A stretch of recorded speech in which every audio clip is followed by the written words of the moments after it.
안녕하세요. 닥터 유태우입니다. 오늘의 주제는 건강검진 4개에 맞게 이용하기입니다. 건강검진 다들 잘 받으시고 계시죠? 건강검진에 대해서 말씀드리기 전에요. 도대체가 내가 무슨 병으로 고통을 받고 있을까? 이제 이걸 한번 생각해 볼까요?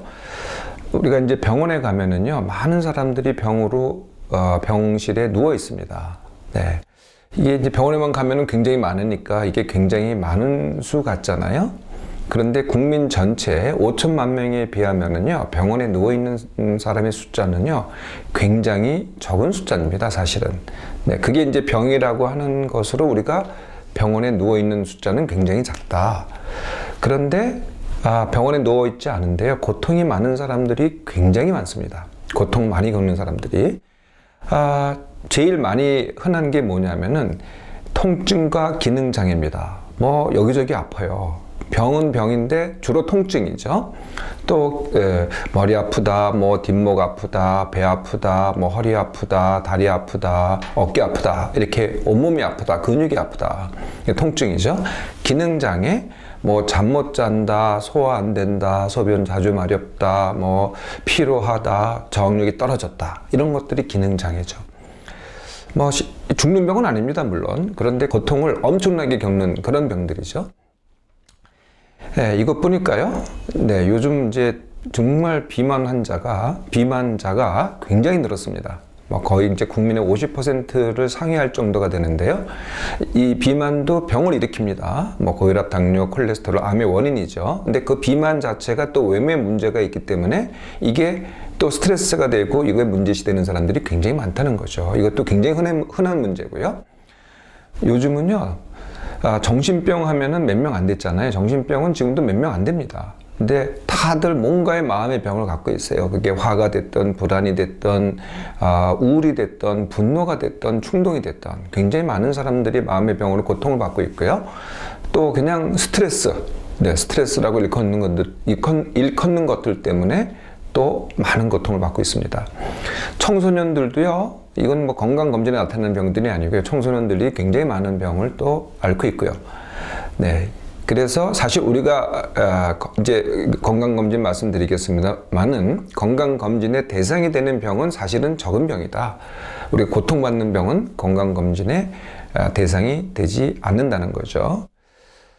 건강검진에 대해서 이제 말씀드릴까 해요. 건강검진은 지금 말씀드린 질병에 대한 병이고요. 대표적인 병이 암검진이죠.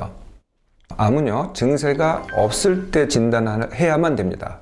왜냐하면 증상이 없을 때 진단하는 것, 즉 조기 진단하는 거하고 증상이 생겨서 진단하는 것, 즉 암이 진행됐을 때 진단하는 것하고는 너무 차이가 납니다. 그래서 반드시 조기 진단해야 되겠죠. 위암, 간암, 폐암, 그다음에 요즘 이제 유방암, 대장암, 이렇게 늘어나고 있고, 여성들한테는 자궁암 이런 것들이 있겠죠. 그리고 새로 막 늘어나는 암들이 있어요. 전립선암, 갑상선암, 신장암, 난소암 이런 것들입니다. 그래서 이 암에 대해서 조기 진단이 당연히 건강검진에 포함됩니다. 그 외 각종 만성질병, 그게 이제 혈압, 콜레스테롤, 당뇨, 요산 이런 것들입니다. 그리고 좀 더 나아가면요, 이런 병들이, 이런 만성질병들이 뭘 일으키냐면 심장병을 일으킵니다. 심장병이 이제 관상동맥이라고 산소와 영양분을 공급하는, 심장이 공급하는 동맥을 관상동맥이라고 하는데, 여기에 동맥경화가 생겨서 막혀요. 이걸 이제 진단하는 거죠. 조기 진단해서 심장병이 오지 않게끔. 뇌 동맥경화도 같은 뜻입니다. 뇌 동맥이 동맥경화 되지 않게끔 미리 진단을 하는 거죠. 자, 이게 이제 주된 건강검진입니다. 건강검진은 언제부터 시작하는 게 좋으냐? 40세 이후부터 시작하는 게 좋은데요. 어느 연령대가 더 많이 받아야 되느냐? 이건 너무나 자명합니다. 회사에 다닐 때는 열심히 하다가 은퇴 후에는 안 하게 돼요. 네, 그렇지 않습니다. 지금 제가 말씀드렸던 암이나 만성질병은요, 나이가 들면 들수록, 고령자가 되면 될수록 기하급수적으로 늘어납니다. 예를 들어서 암을 볼까요? 네, 많이들 그 암이 50대에 잘 발생하시는 걸로 알고 계시더라고요. 40, 50대, 50대에. 그런데 그게 아닙니다. 60대, 70대, 80대 갈수록 기하급수적으로 늘어나죠. 다른 병들도 다 마찬가지입니다. 그래서 누가 받아야 되느냐? 은퇴 후에 받아야 되고요. 네, 더 중요하게는 자식들보다는 부모 연령대가 받아야 됩니다. 근데 부모들이 어떻게 생각하세요? 에이, 내 나이가 몇인데 뭐 이제 죽을 날 얼마 안 남았는데 이렇게 겁을 하시는데 그게 아닙니다. 그럴수록 받으셔야 돼요. 네, 그래도 나이가 아무리 많이 드셨다고 하더라도 조기 진단하는 거하고 나중에 병이 밝혀지는 거하고는 굉장히 차이가 납니다. 두 번째 질문은요, 뭐 어떤 주기로 건강검진을 어떤 주기로 어떤 종목을 받아야 되느냐, 이게 이제 항상 이게 의문이실 거예요. 이게 참 어려운 질문, 어려운 것들이죠. 네. 보통은요, 이제 검진 기간마다 종목을 자기네가 정해요. 뭐 이렇게 물론 다르게 정하기도 하지만, 그리고 거의 대부분의 검진 기간은 1년에 한 번씩 오라고 권장을 합니다. 그러니까 매년 와서 검진을 하라는 거죠. 그리고요, 그 종목을 선택하는데, 뭐 과거에 한 종목도 이 참고사항이 되지만은 또 본인한테 원하는 게 없냐 이렇게 물어보기도 해요. 네, 그러니까 꼭 그 사람이 필요에 의해서 이 검진 종목을 채택하는 게 아니라, 뭐 예를 들면 어떤 사람은 어떤 암에 더 위험성이 높고 이런 것들이 있잖아요. 이런 걸 평가를 해서 하는 게 아니라 본인이 원하는 것들을 더 한다든지 이렇게 이제 시행을 합니다. 그리고 패키지라 그래서요, 굉장히 많은 검사를 시행을 하죠. 검사의 종류가 많고, 네, 또 검사 자체가 굉장히 고가라고 하더라도 그 대부분은요, 사실은 불필요한 게 굉장히 많습니다. 또 이게 검사라는 게 무해한 게 아니거든요. 많이 한다고 좋은 게 아니고요, 꼭 필요한 걸 해야 됩니다. 그런데 이게 패키지로 하다 보니까 한 개인한테는 필요한 검사를 안 하는 경우도 꽤 많습니다. 그러니까 개개인별로 다 다른데 거의 뭐 이렇게 좀 세분으로 나눴다고 하더라도 꼭 필요한 거가 빠지는 경우가 상당히 많다는 거죠. 그래서요, 종료화 시기는 어떻게 하는 게 가장 좋으냐? 이런 겁니다. 그래서 제일 좋은 방법은요, 나를 제일 잘 아는 의사한테 물어보는 게 제일 좋은 방법이라는 거죠. 네, 그러니까 그분은요, 네, 그분은 내가 어떤 위험 요인이 있어서 어떠한 검사를 갖다가 어떠한 주기로 받는 게 좋겠다라는 걸 갖다가 늘 쉽게 얘기할 수가 있거든요. 제일 좋은 방법이 나를 가장 잘 아는 의사한테 물어봐라. 네, 이게 제일 좋은 방법입니다. 그래서 저한테도요, 이런 질문 하시는 분들이 굉장히 많아요. 검진 자체는 딴 데서 받으세요. 뭐 유명 검진기관에 받으시는 분들이 검사 종목은 이제 저한테 와서, 이번에는 이 종목을 한다, 하지 않는다. 또, 저는 또 거기다가 이제 검진기관이 1년마다 한다 그랬잖아요. 그럼 저는, 1년 너무 빠르다. 뭐 1년 반에 해도 되고 2년만 해도 된다. 라고 이렇게 제안을 해드리죠. 이렇게 해서 이제 검진을 했어요. 네, 검진을 하면은요, 깜짝 놀랄 정도로 많은 소견이 나옵니다. 네, 제가 소견이라 그랬어요. 병이라고 그러고 소견. 네, 소견이라는 게 뭐냐면은 뭐 이런 겁니다. 예를 들면은 뭐 낭종, 물혹이라는 거예요. 또는 갑상선의 혹, 뭐 대장의 용종, 이것도 거의 뭐 소견에 불과합니다. 위염, 네, 이런 것도 그렇고요. 뭐 피검사상 이상, 네. 그래서 뭐가 이상이 있다 그러면은 당장 우리가 이제 불안해지잖아요. 또 그렇게 얘기를 합니다. 이게 뭐 정상이 아니니 또 검사를 또 해봅시다. 추가 검사를 해봅시다. 아니면은 같은 검사를 나중에 이걸 또 해봅시다. 이걸 추후 검사라고 합니다. 네, 이렇게 하면은 그 추가 검사를 받거나 아니면 추가 검사를 받는 동안에도 불안하겠죠. 이게 정상이 아니라는 얘기를 들었으니까. 근데 그렇게 해봐야 다 아무 의미가 없습니다. 그게 뭐 증상을 일으키는 것도 아니고 그냥 소견에 불과하거든요. 근데 가면 갈수록은요, 별로 의미가 없는 소견들을 결과에 제시하는 검진기관이 굉장히 많아졌다는 거죠. 그리고 아무래도 검진기관은요, 검사를 더 하는 쪽으로 이렇게 제한할 수밖에 없습니다. 그게 하는 일이기 때문에. 그래서요, 이렇게 소견을 많이 들었을 때는 또 어떻게 하면 되느냐. 네, 그 소견을 검진 기관에서 하는 말만 듣지 마시고요. 또 역시 가장 잘 아는 의사한테 가서 한번 더 물어보세요. 뭐라고 얘기를 하나. 그 대부분은 정말 아무 의미 없고 기억할 필요도 없고 알 필요도 없는 그런 소견들입니다.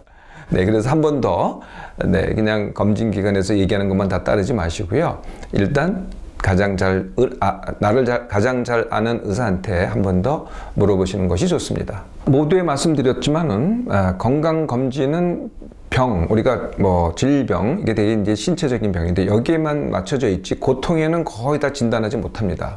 네, 그래서 내가 고통과 통증과 기능장애가 많을 때는, 이럴 때는 건강검진이 도움이 안 되고, 오히려 건강검진하면 또 소견이 나온다 그랬잖아요. 그럼 가뜩이나 내가 아픈데 거기다 소견까지 얹어주면 더 불안해가지고 더 아파지겠죠.